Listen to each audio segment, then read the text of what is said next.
Maybe it would help if I turned the darn thing on. Pocatello, transform and roll out. Nice. It's what I did for a living. What can I say? Yeah. That's amazing. We're here with Neil Kaplan. Hi! And we're Geeks Are Wired podcast. This is Bill. I'm Anna. And we're going to be interviewing Neil. Better known as Bilana. Very nice. Too bad your name wasn't Ben. I know. Because then you'd be Banana. Sorry, I'm easily amused. Oh, no, that's... Hi, guys! What up, brother? Is everyone excited to be here? Yay! Yay! Hello, collected humans. So, for people who have no clue who you are... Which would be me included. That happens. Okay. Well, yeah, which is an unfortunate thing, because I was going to ask you... What? Explain yourself. Explain myself. Well, on my sign over there, it says that I am Neil Kaplan, voice actor.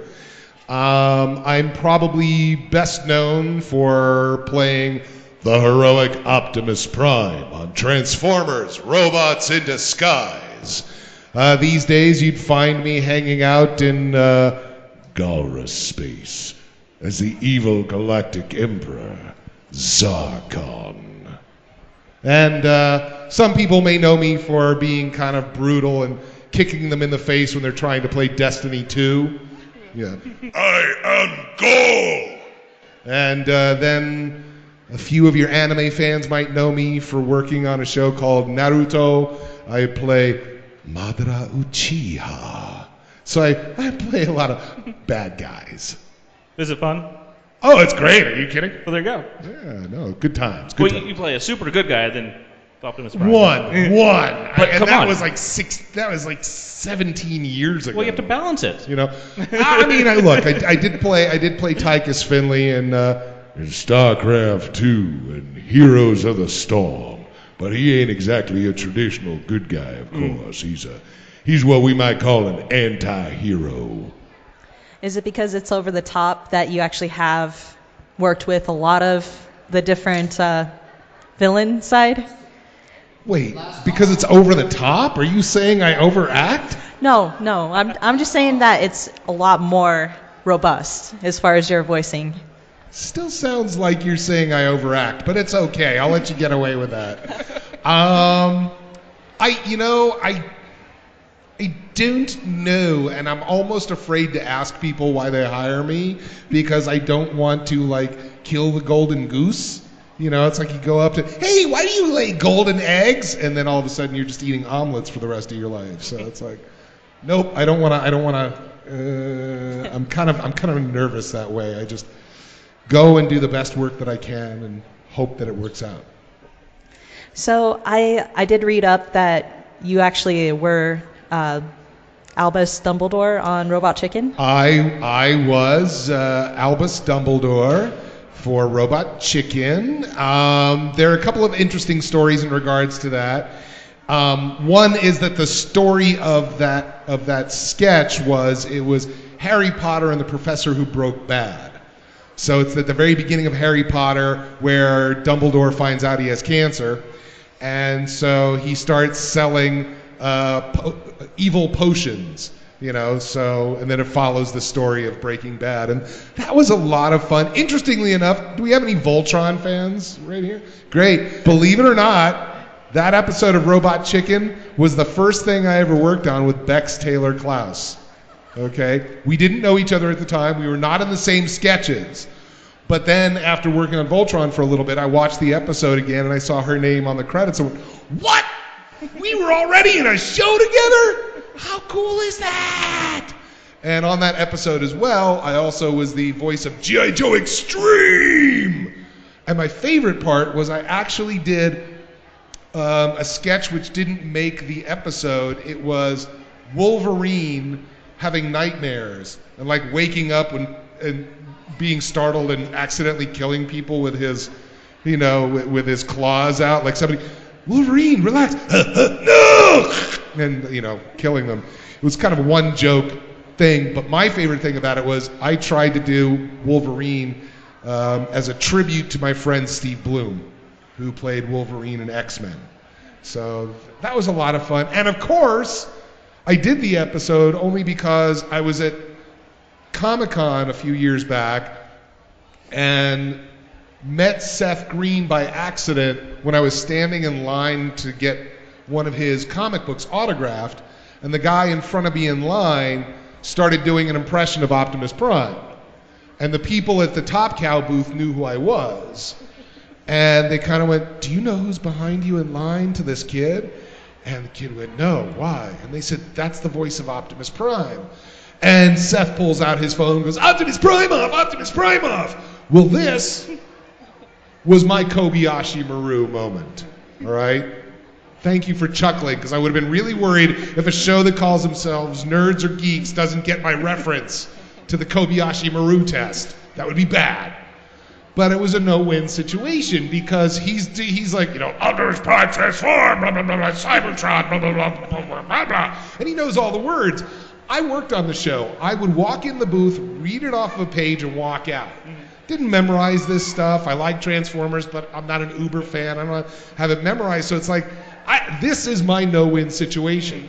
Because if I take up the challenge and I win, I've beaten up on a nerd, and if I lose, I lost to a complete dork. Either win. It's like, this is not good. So I just go, you win. Congratulations, you are way to go. That was awesome. And in my head I'm going, yeah, you don't sound anything like me, kid. But what the heck? So a couple of years later, because I would keep running into Seth, and I'd say, "Seth, when am I going to work on Robot Chicken?" And he'd always say, "Well, Abraham Ben Ruby is the voice of Optimus Prime for us, and he doesn't really do anything else, so you can't play Prime." I said, "I do other things, Seth. I'm an actor."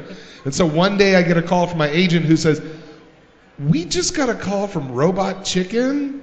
They want you to record next week, and they said Seth owes you?" And I said, "Yep." And so I went into the episode. So the rest is history. It was a lot of fun to work on, and certainly a lot of fun to see because of their unique style of animation. To kind of see my voice brought to life with moving toys. So that was great. If you want to participate That's awesome. in Iron Cosplay, you need to head out to the Grand Pavilion right now. Okay. Iron Cosplay is going on right now in the Grand Pavilion. Now. Stuff. Tons of fun. Did he just advertise that by saying it doesn't suck? In different words, but yes. Okay, no, right on. Cool. I like that. That's, get right to it. It doesn't suck. Come. I like that. Alrighty, so if you guys, by the way, if you have any questions, we got a mic set up for you over there, so just go on over to the microphone and we shall interrupt and take your questions. Mm-hmm. Go on, go over there. Get over there. Just get over there right now. Gypsy, just go over there. Here, somebody. Just I've called you her out. There you go. Thank you. Okay. Yes, it seems we have a question from the audience. Is voice acting harder than actual acting, or not actual acting? Yeah, exactly. Because I was gonna jump off the stage and throttle you for saying that, because it's kind of all actual acting. We're getting feedback. There we go. See, here's the thing. It's all a matter of your imagination. All of it. And certainly anybody who's ever cosplayed knows what it's like to put the costume on and then imagine you are the character that you're cosplaying as. It's a little easier when you're wearing the costume or you're carrying the prop, don't you think? If you're trying to be the character without the props and the costume, that's just the power of your imagination. In some ways, I think it's easier than quote-unquote regular acting, which I'll call it, as opposed to actual acting. But it's also harder at the same time. I was doing a panel at BlizzCon back in 2010 when they introduced the cast. And one of the actors who was in that game was also in a TV series called Battlestar Galactica. Okay? And she was talking about when she's working on Battlestar that, yeah, she can see the camera, and yeah, she can see the mics and the crew, but she also feels the weapon in her hand. She feels the props. She's wearing the costume. She looks over, she sees the other actor she's doing the scene with. But when she was playing Sarah Kerrigan in StarCraft, as she said, it was just me in a room with a microphone. So it's all up to the power of the imagination. You know, it's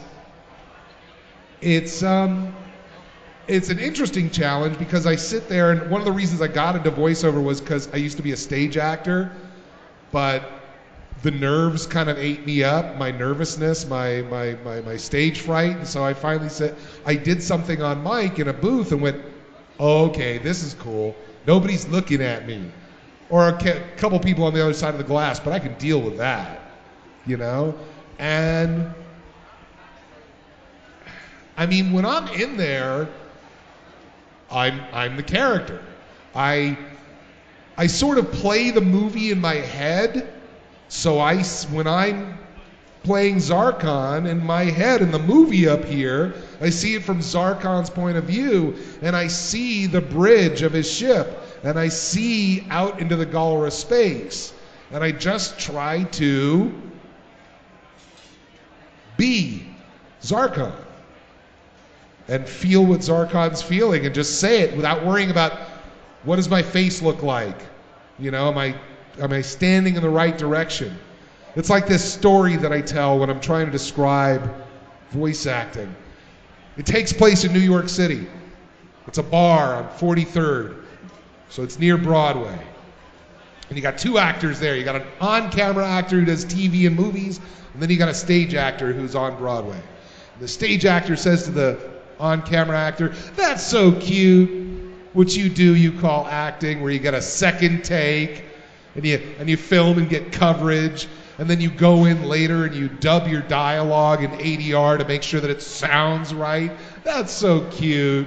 And then the on-camera actor turns to the, says to the stage actor, "That's so adorable. The way that you sit, like people never sit so that the audience can see you. Yeah, like you're having dinner all sitting next to each other with nobody on the other side of the table. That's so cute."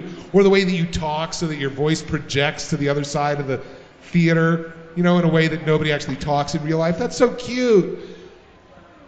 And then the voice actor walks in and says, "Oh, you two with your props and costumes. That's so adorable." It's all acting. It's a different form of it. Does that make sense? So I hope that helps, Gypsy. Thank you. Did you have any follow-up questions for him? No, I think I beat her into submission with information. If you have a question, go ahead and come up to the mic. And also make sure to stand closer to the microphone. Yeah, you see what I'm doing right here? I've got it like literally, that's what you want to do. Put your face right up on the microphone. Face right up on the microphone, like I'm doing here. See?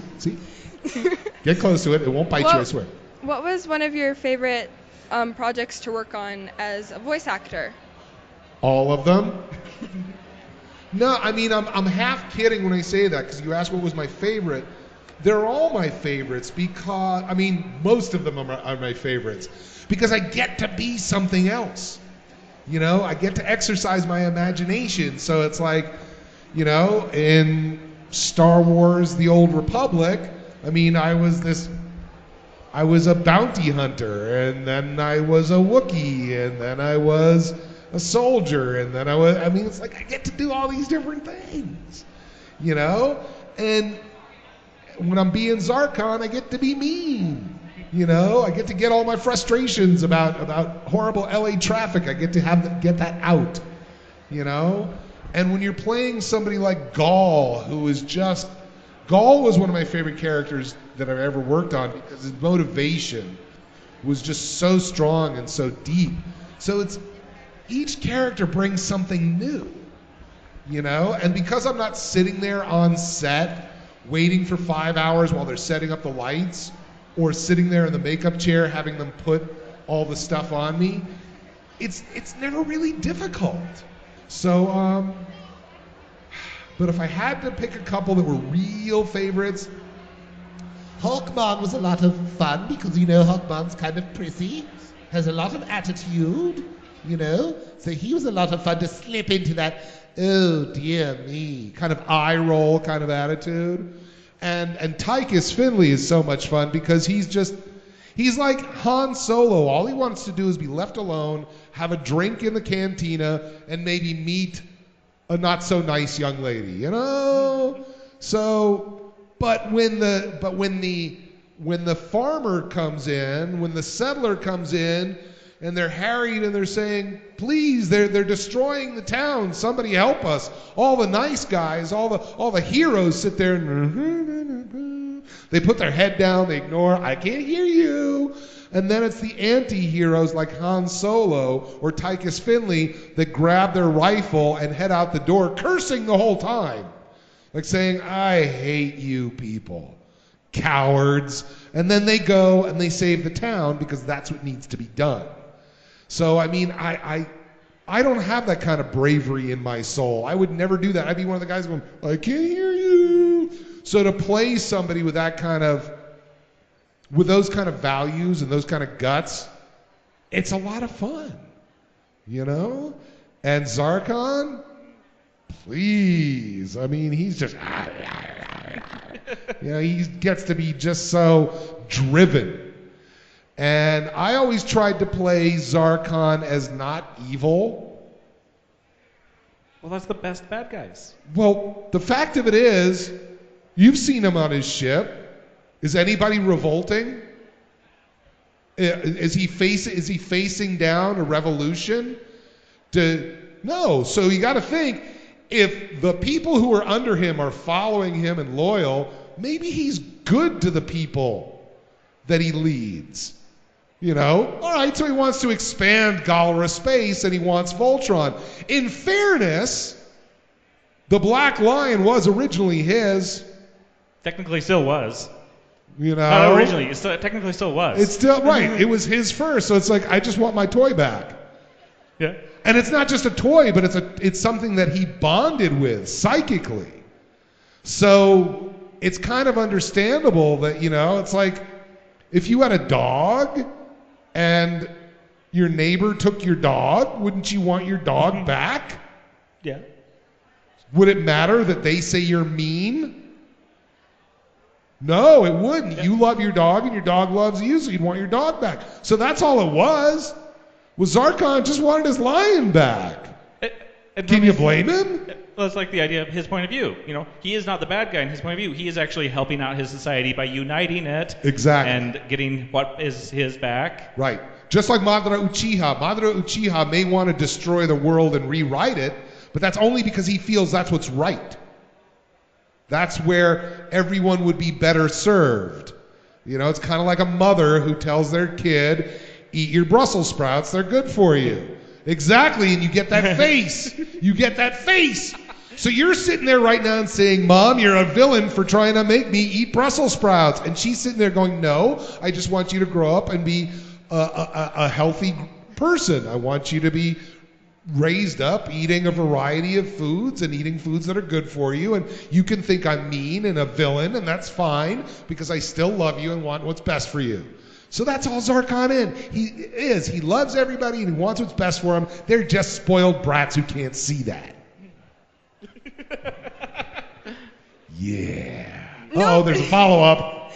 No, but then,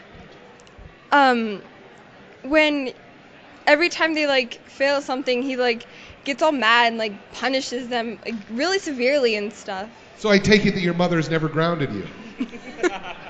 No, he's always the one who grounds me. Oh, so obviously he hates you, right? And he's evil, right? So we should all turn against him? Is that what you're saying? No, he is evil, but he doesn't hate me. Okay. Oh, see? Okay, so he is evil, but he does love you. So that in and of itself means that he's not completely evil, right? Look at the cool glasses you're wearing. I mean, on top of your head, the mask thingy. That wasn't free. That came from somewhere. That came from evil love. That's all I'm going to say. Exactly. That has to wait until after the panel. I'm sorry. You got to work that on your own time, not on the podcast. Thank you. Anybody else have any questions? Nope. If something occurs to you, just go right up. Uh-oh. Elder Deadpool. Yes. And I don't mean like younger elder. I mean like Mormon elder. Like elder. Elder Pool. Absolutely. By the way, I'm really upset that I've never met a Mormon with a last name of Barry. For those of you who got... And of course, it would be better if the guy whined a lot. You want me to whine? No, because you're not elderberry. I know. I was. So if you whine, it wouldn't be elderberry wine. No. Okay, it would just be annoying. Hey, so the question I had was, I get the fact that you have a script when you go into the booth to record your lines. Right. But do you ever have the opportunity to improvise and make a character more about what you wanted compared to what the writers? Sometimes. And there are times when it's not even so much... There are times when the director will even say, go ahead, you've got to do what you want with it, all right? And there are times when it can be kind of tough because, it's like you don't want to question what you're told to do. It's like, I'm a tool. Not in that way. Thanks. But I'm a tool to help a creator achieve what they want. So I'm figuring, okay, you tell me what you want, I will do it. But every now and then it's like, look, you've entrusted me with this character and I feel I know this character. And what I would like to do is do this. Would you mind? And a lot of times they'll sit there and say, you know what, you really do know the character better than we do at this point. And there have been times when I did something that enlightened them to who their character was. I had an audition once for a video game, and the audition was an upper crust British grunt in the military. And in my head, I'm sitting there going, if you're upper crust and you're British, you're not a grunt. You're an officer. And so I read it that way on the first take, and the second take, I made him Scottish. And they hired the Scottish voice. And they literally sat there and said, we didn't know he was Scottish until we heard you. Because it was like all of a sudden the lines that they wrote for this character rang true. Because it was like, I got what they were saying. It's like, you don't want this way. You want it this way. And like, for instance, that happened with StarCraft 2. I feel comfortable saying this almost a decade later, but StarCraft came out about a year and a half later than it was planned to have come out because of me. You feel proud about that? Actually, yeah. Okay. What happened was they hired me to do scratch tracks. Does anybody not know what a scratch track is? There we go. Thank you for the honesty. A scratch track is something that they'll do when they want to get an idea of timing. So a lot of times they'll do that with video games or with animation. So they'll have somebody read the scene so that they can start doing some basic animation and some basic blocking, because it's probably not gonna change too much from the scratch to the actual recording. And so while they were planning StarCraft 2, they had me come in and do the scratch tracks for Emperor Mengsk, so it's not my first time being an emperor, and for Tychus Finley. And what happened was they hired me for the game to play Tychus, and they told me later on during the recording, they said, Tychus was originally a much smaller character until we heard as Chris Metzen, the creator of the game, said, your whiskey-soaked thing. And then all of a sudden, I knew who the character was, and we rewrote the game. We made Tychus a larger and more important character in the story of the game itself, and in the story of the trilogy that StarCraft 2 was. And it was like, cool. I really helped them kind of define who their character was, because they gave me the clues, and I picked them up and I ran with them, and they said, yep, that's what we want. So I think if an actor is good, they pick up on those clues. And if a production is good, they listen to the ideas of the actor, because the ideas of the actor are strictly inspired by what they did. So you can't really improvise too much if it's an anime, because you're dubbing to flaps, which of course was the greatest thing about when I did Transformers, because there were no lip flaps. He had a mask on, so I could say whatever I wanted. So literally we had recorded some episodes, and I went and did my first convention ever down in College Station, Texas, And this will tell you how much of a Transformer fan I was not. Someone raised their hand and during the Q&A said, will we ever hear you, because a couple of episodes had already aired, they said, will we ever hear you say roll out? And I said, is that important? Nice laugh, there you go. And they kind of went, yeah. I'm pretty sure the word dumbass was appearing in some people's heads. And I said, this is my promise to you as Transformer fans. Every single episode I work on from this point forward will feature Optimus Prime saying, roll out. And so if you watch the episodes on YouTube, if I never say roll out, that's an early episode. Okay? But because he had a mask, even though it was anime, I was able to improvise and have that line in every episode. So, yes, they do. The short answer to your question is yes. Thank you very much. You're welcome. Anybody else? You guys are still allowed to ask questions, I know. too. It's your show. I figured, we have wonderful guests. Looks like somebody's been pointed out. No? No, that's the evil dad. Well, no, but his point of view. By the way, if you ever see that shirt, you do need to buy it for him. You know, a play on Evil Dead, you got to have one that says Evil Dad. Yeah. And by the way, anybody listening to this podcast, get cracking on that. Create that shirt. It will sell like hotcakes. We might have to do it ourselves now. So how did you actually get started in this business in general? Like, did you have someone that you knew that got into this, or did you? Nope. I used to watch a TV show when I was a little tiny child called Copycats. And it was basically Saturday Night Live before Saturday Night Live existed. And it was just impressionists. So they didn't put on costumes. They didn't wear makeup. They would just do the voice and do it really well. And they did a sketch called Celebrity Sneezes. You know, like Richard Nixon. Ha, ha, ha, true! And it was like, so I did my own version and it was horrible. I did Donald Duck. It was the first voice I ever did. And I did it wrong. So I did... And my brothers, being older brothers, said, well, that's horrible.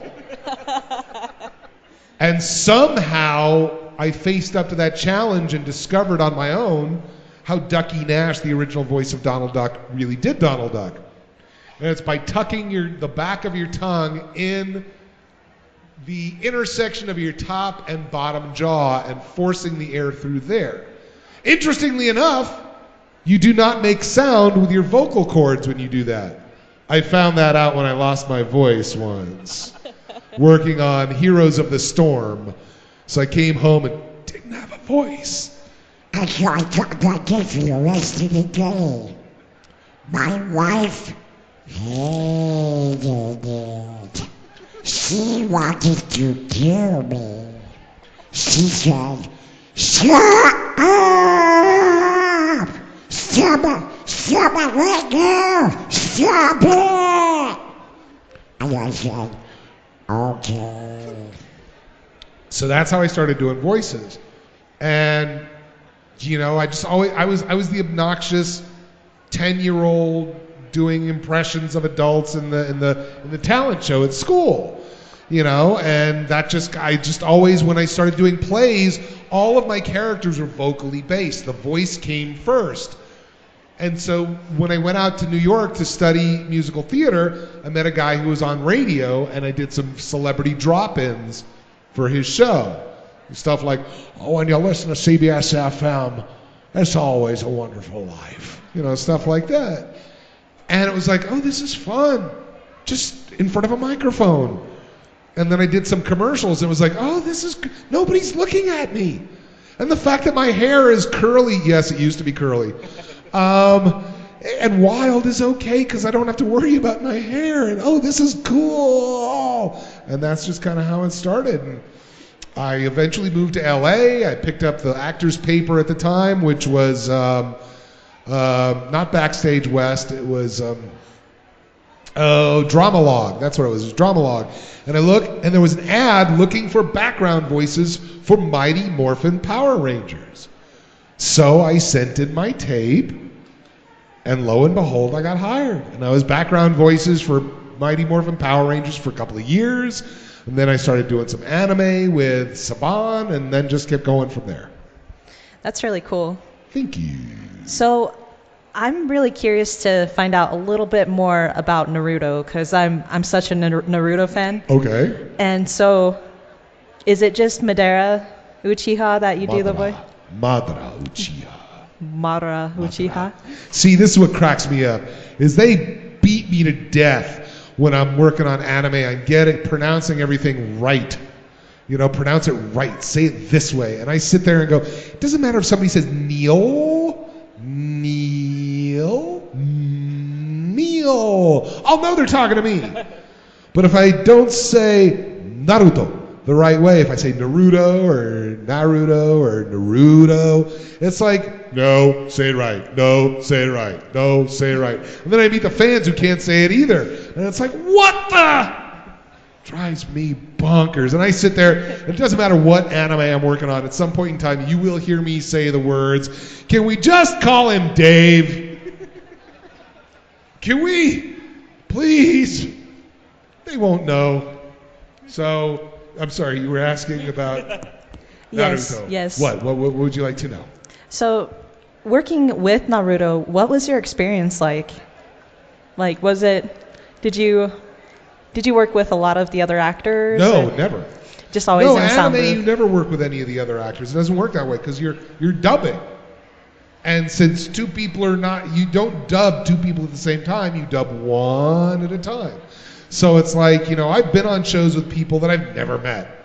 It's like when I was working on Power Rangers, one of the ways that I got to be friends with some of the Power Rangers was not because I worked with them, it's because I would pass them in the halls as I finished mine and they were coming in to do theirs, or they finished theirs and I was coming in to do mine. And, you'd say a couple of words and see them at conventions and stuff like that. Like to this day, even though I've known him for 20 plus years, I'm still convinced Jason David Frank doesn't recognize me. Or he recognizes me as that dude that he sees a lot, but that's about it, So where did you record Naruto? We still record it, I believe, at a place called Studiopolis in California. Do you do other work there? When they hire me to, yes.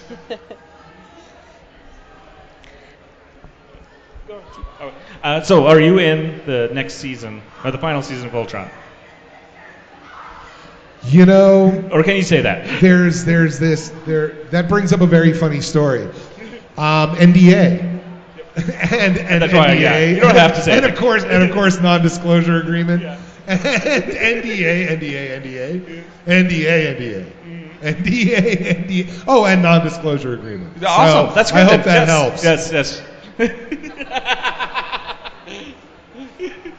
To be perfectly honest, I mean, we recorded things out of order, so I'm not even sure if maybe I recorded something that will be on season 8, or maybe I didn't, or... That's a great answer, really. No, you'll just have to stay tuned and find out. Awesome. Does anybody in the audience have any additional questions that they would like to ask? Don't keep pointing at him. Now I'm getting the idea of why he's evil, Dad. Oh, we got another pointer too. Because you are a pain in the booty dog. We actually have a volunteer. Ahead. Hello. You're mic. gonna have to tilt the mic down. What is the most difficult thing they've asked you to do? Most difficult thing they've asked me to do. Be nice.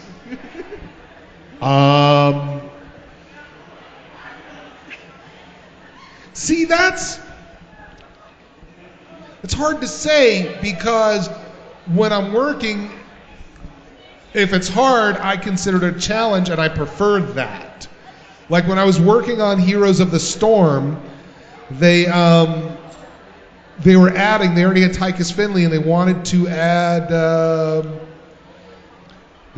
infested Tychus, as though he was taken over by the Zerg at the end of Wings of Liberty. And so they wanted him. We were going to record, and there's this thing that the booth can talk to you, or the control room can talk to you when you're in the booth, and so they have their finger on a talkback button. And we were going over some notes for the character, and the engineer forgot to take his finger off the talkback button, and he leans to the director and he says, now we're going to add a filter to this in post, right? And I just went, whoa, whoa, whoa, whoa. Hold on a second. You're going to what? He said, a filter, maybe? And I said, why don't you wait to hear what I do first? And so, Tiger sounds like this normally. But what I did was I made him sound like this every now and then. So he'd go in and out of being Tiger's, and then he'd be infested. And it's basically... That's how I lost my voice. But I did that for 3 hours until I lost my voice and looked at the engineer and said, filter that, pal. So I prefer the difficult. The most difficult stuff for me tends to be like a lot of the stuff that I did for Zarkon, which was pull it back, pull it back, pull it back. The audition that I did for Zarkon that actually got me the role was very aggressive and animalistic. And when we started working on the show, Andrea Romano, who was the director, who is hands down the best voiceover director to ever exist, she had different ideas, and so she started steering me and directing me toward pulling it back, being confident in my power, as opposed to having to thrust it out on people and be demonstrative. It was like, okay, kind of in the way that most powerful villains don't yell. Okay? When was the only time we ever heard Darth Vader yell? Exactly. Just now. One time only. Revenge of the Sith, when he was barely Darth Vader. No! He killed his wife, so he's not really walking in Vader's shoes yet. He's not Vader yet. He's still that emotional Anakin Skywalker kid. Okay? But in Star Wars and Empire and Jedi, he doesn't yell. Why? Because he's too powerful for that. Powerful people quiet down and make you listen to them. Real power is making you focus on what I'm saying, as opposed to making my voice go out to you. Does that make sense? So that was the most difficult. Bring it back. Pull it in. All right. Thank you. Hi. Hello. What was your favorite moment voicing as Zarkon? My favorite moment? Hello, Bob. If I had to pick one moment, that was it. And it was probably the line I said the most, because sometimes the shorter lines, the simpler lines, are the more difficult ones. Okay? Because it's like, so I must have said like 15 or 20 different ways, like, hello, Bob. Or, hello, Bob. Hello, Bob. Hello, Bob. It was all just different levels of fandom. It's like he was on the show going, oh my God, I'm on the show now! So that was so counterintuitive to who Zarkon was that it was just a blast to do, And of course, well, I'd rather steal their lions than their points. It's the thing that I never got to play, but I totally understood where he was coming from. So there you go. Thank you. So we have time for one more question. Anybody? Well, nobody's leaping out of their seats, so why don't you guys take it? Oh, is Mr. Poole going back for more? Oh, come on up. All right, Poole. Make it good. All right, I think it is good. Hey, NDA aside, is there any new projects you're working on that we can expect coming soon? NDA? Yeah, it's like I can't go to court. I can't go into court against an attorney, from a massive company and say, well, Deadpool said NDA aside. Doesn't that negate the whole legal paper that I signed? Unfortunately, it doesn't. The only thing I can tell you is a graphic novel, which I began writing many years ago. We're finally finishing it. We're looking for an artist, and in 2019 it will become a graphic novel. It will become a motion comic and an audio play. And I'm pretty proud to announce that the first cast member who agreed to work on it is named Bex Taylor Klaus. So I'm pretty excited I will get the chance to direct Bex. And Bex will also be playing a character who's very dear to my heart. So I'm looking forward to that. It's called Eye of the Wolf. I as in me, not I as in ball. Okay, but Eye of the Wolf. So keep an eye out for it. That's all I can tell you about. Sorry. So, finish up. Yes. Where can people find you, reach out to you, all the above? Well, this weekend you can find me at my table, which is right back there behind you. It's the one that has big signs saying Neil Kaplan, voice actor. Makes it easier to find me that way. On the internet, my website is under construction, but it is kneecap.net, N-E-K-A-P. Kind of the first two letters of Neil and the first three letters of Kaplan, kneecap. That's where you'll find me on Twitter, and I do interact with my friends and my fans on Twitter at Kneecap. So if you're here at the convention and you follow at Kneecap and you show me that at my table, I will have a free gift for you. You can also follow me on Facebook, Neil Kaplan voice actor, and I do answer when people send me emails there. So it's a good way to stay in touch if you ask me questions that you're too nervous about asking me here today. And of course on Instagram I am kneecappix, N-E-K-A-P-P-I-X. And I really don't, that's where I let out kind of my other visual artistic side and kind of, don't bore you with a lot of rumors about what I'm working on, but I'll take a cool picture of a logo or a convention or something I'm working on or somebody's cosplay, that I really dig. But if you follow me at all three places, I promise you I will not bore you. I value your fanship too much. I want to give you as much different, material as possible. I get really disappointed with the actors that I follow who do the exact same thing on Twitter as they do on Facebook, as they do on... So it's like vary it up. So I try to do that for y'all. I give you value for your entertainment dollar. Okay, true, it's all free, but that's beside the point. You're still getting excellent value for that no dollar. Okay? So, any last second questions for you guys?